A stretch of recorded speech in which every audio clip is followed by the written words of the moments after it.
All right. Hello, everyone, and welcome.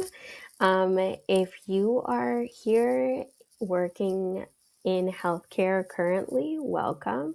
If you are coming from a healthcare administration program, working toward your MHA, or just getting started in the field, I'm super excited to be here to be walking you all through the first part of our healthcare strategy to execution series. I'm going to go ahead and get started with my introductions here. So my name is Maureen Dorsey. I am a operations execution strategist, specific to the healthcare field. I have my MHA from NYU Wagner. I am 10 years now, which is crazy, really working at the intersection of healthcare operations, healthcare implementations, worked across several different healthcare settings. So I've worked in hospital systems, health tech settings, community healthcare settings, launched several different projects spanning across multiple states, markets, working alongside clinicians. And I have really had the opportunity across all of these experiences to really sit in a lot of the rooms where things went sideways. And a lot has been learned from sitting in those rooms. I've learned the do's and the don'ts. And I'm really excited to kind of encompass this into a really nice series for those who are really looking to take their careers to the next level. And that sounds so cliche, but that is the truth. Sometimes, and a lot of the times, it's taking these skill sets that you hear a lot in different conversations and taking them and applying them in small different ways. And you will really start to see the outcomes of some of those tweaks and changes and the ability to really just be able to move your projects along, make impact. And of course, if you're in healthcare, the goal is, especially if you're not a clinician, the goal is you really want to ensure that your project, your outcomes, whatever it is, that it's positively impacting the people who are providing that care, whether they be clinicians or clinician support or the patients themselves. And so at the end of the day, specifically speaking to the healthcare folks, that is what's most important for us. So super excited to get us going ahead and getting started. Okay, so series one is going to be about stakeholder management. And the big thing to call out here is we know that stakeholders working with anybody within a project, multiple different priorities, multiple different groups, that's going to bring a lot of complex ideas, a lot of complex issues. It's not always going to be straightforward. And so the goal here is to take a very complex idea and kind of try and simplify it, really make it easy for you guys to apply this either to your work or some of your projects that you all have coming up. All right. So, why is stakeholder management so essential for the work happening in healthcare today? And why it's important in your career, and really, I think, important for the advancement of many careers here. So many of you probably heard the term and no one's kind of explained it. Your career will stall without this skill. I truly do believe that because I've seen this within myself when I was really able to take the time to do a deep dive into this content and this skill. I was really able to move my projects along much quicker. And the great thing about it is this is kind of like low stakes. There's no certificate needed here. Want to call out though that this work is so important and can become so complex that people actually go ahead and get those certificates. But this is just a conversation that we want to get started so that you're aware of the fundamentals and aware of some of the things that you can apply today without having to go get a stakeholder management degree or some sort of certificate backing some of this knowledge. So by the end of this session, we really want to provide applicable frameworks that will really allow you to take this and get started on all of this tomorrow. All right. So, what is stakeholder management? So, at a very high level, the best way that I can quickly and succinctly say this is who needs to say yes before you ask? And when I learned that that was all it was, it made it very easy for me. It made it much easier for me to understand what stakeholder management is and how I can apply it to my work and my specific field of projects and things that I kind of take on at a high level. So I think, again, want to go back to if you master this, you really can become one of the most effective people in the room, in the most effective people in your companies, the most effective people in your cohorts. And you'll really see that the people who are driving their projects, getting things done on time, executing, like the whole precipice behind execution is moving people along and moving them along with you. And stakeholder management is such a key lever to that. So that's the one thing I want to call out here, that it's not just in healthcare. This is a universal skill that can be brought across all spheres of influence. It can be brought into your personal life, into your friend groups. Like, just want to highlight that stakeholder management can really be brought into many different directions. So let's go ahead and keep us moving along here. So now we're getting to the framework. Now we're getting to the meat and potatoes of what I'm here to share today. This is probably the most important portion where you really want to turn on your listening ears, lean in, and grab these gems so that you're able to really, again, just execute and pick this stuff up and start tomorrow. So the big takeaway here is that we have up, lead, we have up, across, and down. And these are the ways in which you will be managing the different directions of management when you are in the process of doing stakeholder management activities, trying to move a project along, trying to execute, trying to take something from strategy to execution. And so the most important thing that I'll cover here under the upward management portion here is that you really want to think about, before you get started on any project or a decision that needs to get made within your project, you really want to think about who falls under these buckets. And that's going to be extremely key. So those are the things that I would think about first.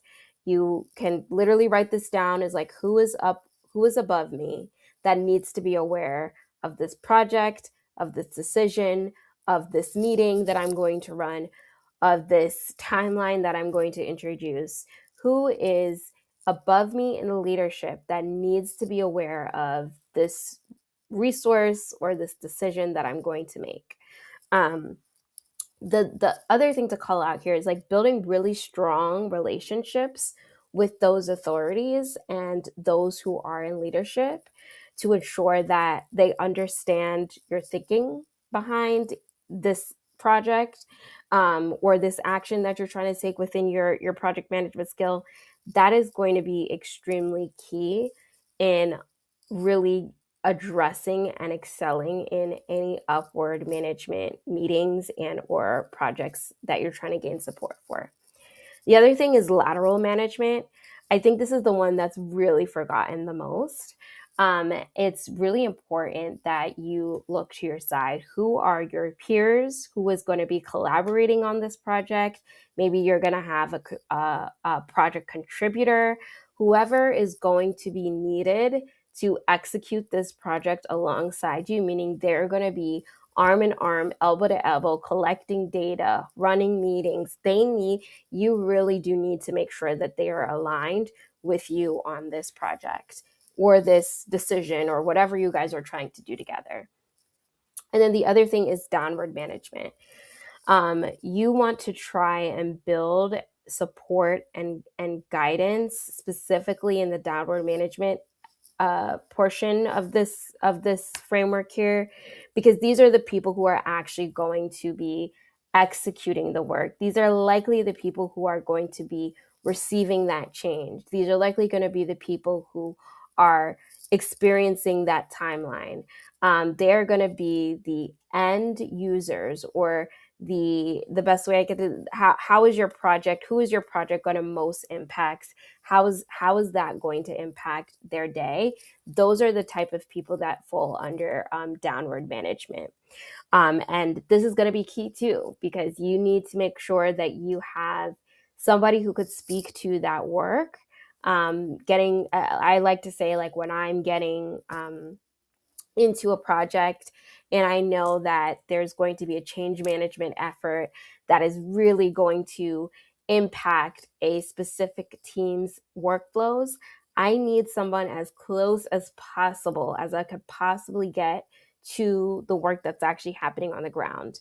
And that is not to discount the work of supervisors, mid-level managers, but we just want to make sure that the voice is heard and that we're really taking into account all the different things that could be touched upon on this space. And so those are the 3 different frameworks that you want to think about when you are really setting up a stakeholder management initiative, or there's going to be several different groups that are going to be impacted by a project or a subset of work that you're going to be working on.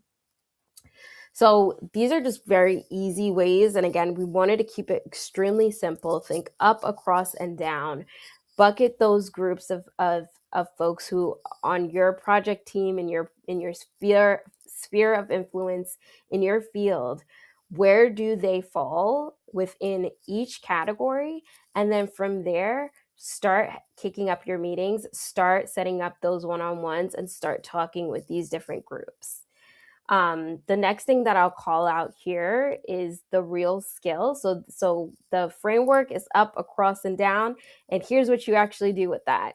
And so the real skill, what is when you have those meetings within those different groups, you want to make sure that you are covering the information that you need. And the 2 important things that I try to really stress when having these meetings within those buckets is active listening. So you really want to make sure that you're listening to the things that are said, your verbal cues, your nonverbal cues, making sure that people are truly grasping the concepts, making sure that you're understanding your stakeholders' needs, so that you can better align and prepare for those potential objections in an upcoming decision meeting. So you're really trying to, again, just like gather information. This is a one-on-one. This is just an opportunity for you and that stakeholder to talk about the project, the decision, the timeline, whatever it is that you want to bring up to them. And your goal in that meeting is to really understand what's important to them, what's giving them pause, what is a grave concern for them. And you could really start to pull that information out by understanding and listening to the first subset of questions that they ask. In one-on-ones, you can get really candid. You can really drop the script. And I think I've personally, in my experience, have found that people really just like the corporate facade is what I'll say, really starts to get diffused, and you could really honestly get honest and open feedback on how people really feel about a certain topic, a certain project, a timeline, whatever it is that you're working on. You could really get that clarity from the stakeholder when it's in a one-on-one setting. The information that you gather from those one-on-one meetings are going to be key for you to, one, after that meeting, go back to your project, your timeline, whatever it is you're working on, and make edits. Make sure that you're incorporating that feedback from that one-on-one. And the second thing you want to do is make sure that if you can incorporate that feedback, for example, if there's something that someone really wants and you know it's not going to be able to be included in this project to go around, make sure that in that decision meeting, in that group meeting where you're bringing all your stakeholders together, that you at least acknowledge that, hey, we heard this consideration in one-on-ones here. It's so important that people feel that they feel heard. And this framework of up, across, and down, and these one-on-ones are going to be crucial for you to do your information gathering to help you clean up your overall proposal, as well as ensure that people feel that if you can't include any of their feedback or considerations, that you are communicating that out to the team. And so this brings me to our last slide. All of this, again, I've given you a framework. I've given you some skills to go along with that framework. And the last thing I want to do is, before we close out today, is give you a real world example. I am huge on taking theory and putting it to practice. This is why my expertise is in bringing strategy to execution. And really, the main goal here that I really want to highlight is that it's extremely important to try your best to take the little nuggets that you can and the little minute changes that you can make to your work and the work that you're doing today, and just simply try it. And so here I'm going to give you an example of how I was able to align a group of stakeholders on a really risky project. And so here's what I'll say. At the top, and I'll give you just like a quick overview of this, how I was able to kind of like take what we learned from executive leadership was that the team was really divided. Executive leadership made a decision. We are moving forward with a project that would impact a specific team that was focused on bringing in new patients into a healthcare program and organization. And there was a new tooling that was going to optimize the different ways in which these users were bringing in patients. There was numbers that were run by the workforce team. There was numbers that were run by leadership team. A lot of people were excited about this new and fancy tool. Now, we had that group of people who were really excited about this project. And then we had that group who were actually focused on the next iteration of new implementations, of new tooling. We were actually preparing to go and change platforms. So there was a whole slew of technical and product changes that were coming down the pipeline that specifically our product team was extremely focused on, rightfully so. So, excuse me. So learning of these two groups and their focuses, they were focused on very different things. And I do want to point out that both groups had the company's best intention in mind. So there was, I call this out because sometimes when there are dissenting opinions and people are really feeling really strongly about their opinions and their theories and really wanting to move forward with their plans and their decisions, sometimes we could really see that as a negative thing. And really, it's just two different groups who have the company's best interest in mind. They just see the ways in which you execute those initiatives to support the organization differently. So what I had to do was go to each individual, and I didn't group, and the thing that I want to call out here is I didn't group all the yes people and the no people into one lump sum group together. It was extremely important to go individually and see what was important for other people. So, manager of workforce management was looking at all the amazing data that this tool was projecting for this team. The healthcare operations leaders were looking at, hey, this, if we could, based off of the workforce numbers, if we could beef up all of our numbers before we take on a whole new replatforming project, let's go ahead and do it. And then I went to our product team members, and there had a lot of, rightfully so, hesitations because this would be a huge change management effort for the team right before they're about to take on a new change management effort.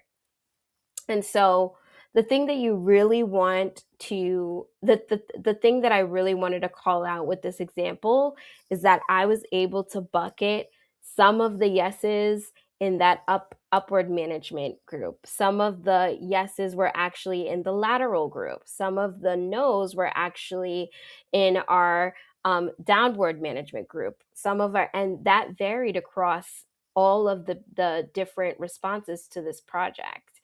And so the most important thing that I was able to do in this project was identify who fell under what bucket. In my one-on-ones, I pulled together what was most important to everybody.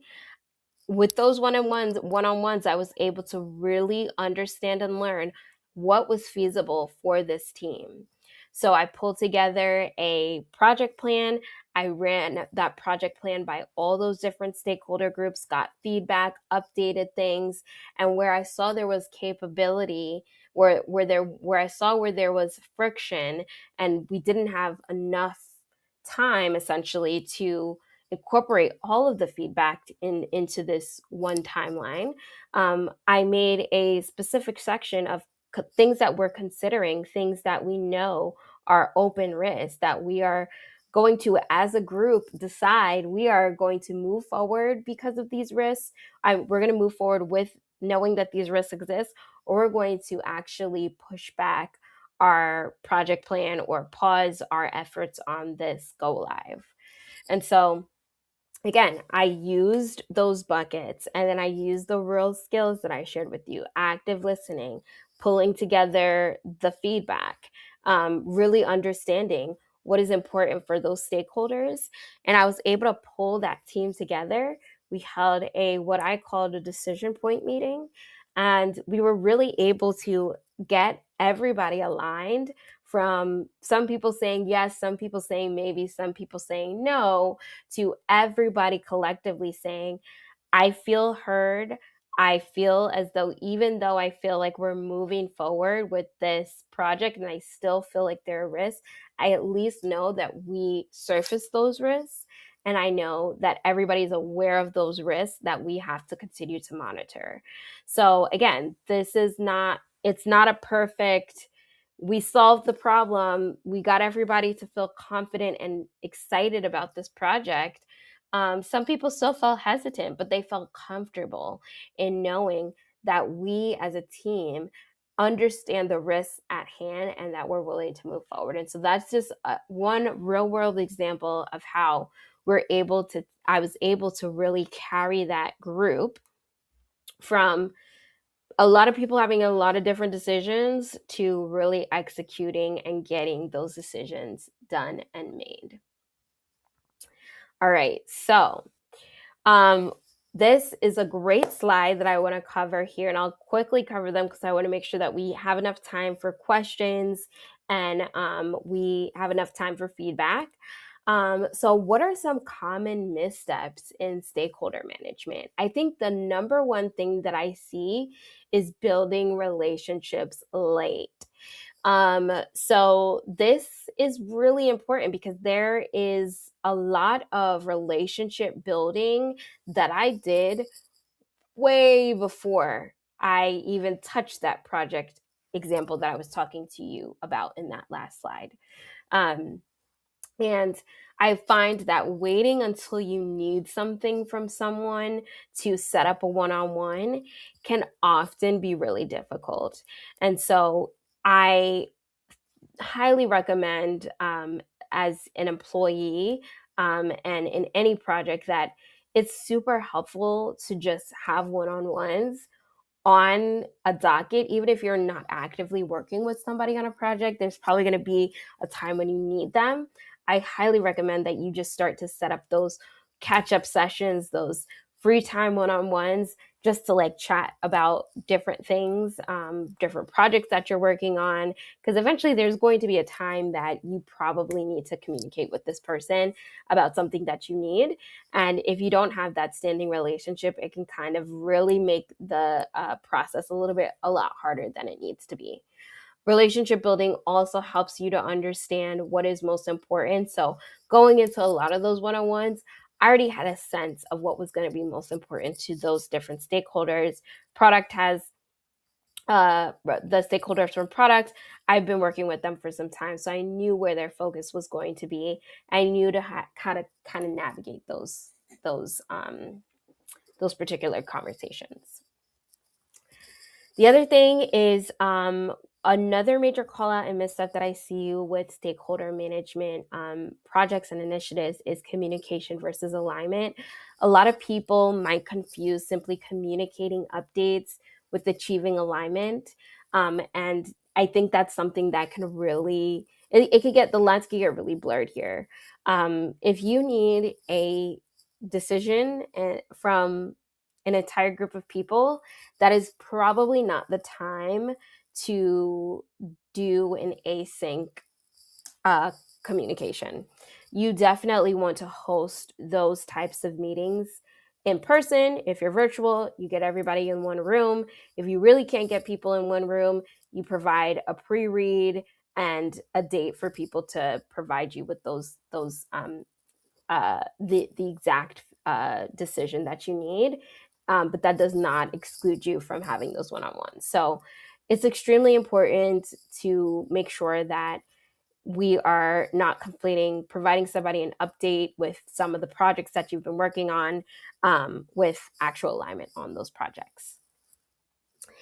And the last thing that I will touch on is directional focus. And so that is really a call out on the framework that we shared today.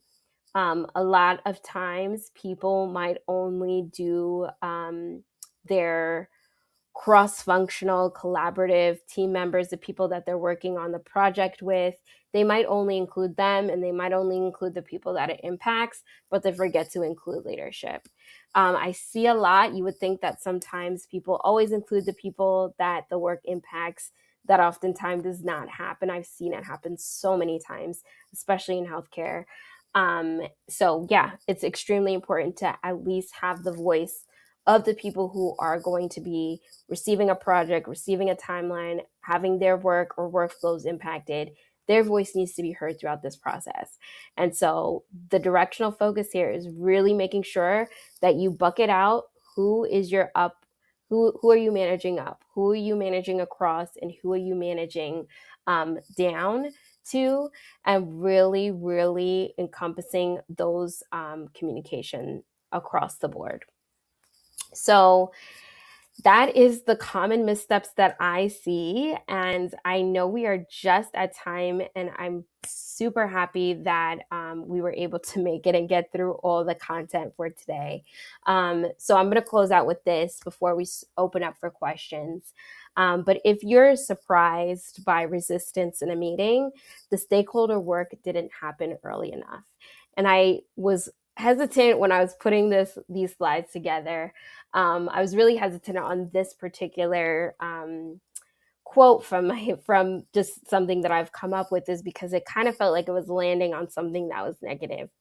But I want to reframe this as resistance is an opportunity for you to learn, and an opportunity for you to really understand where a stakeholder is coming from and what is most important to them.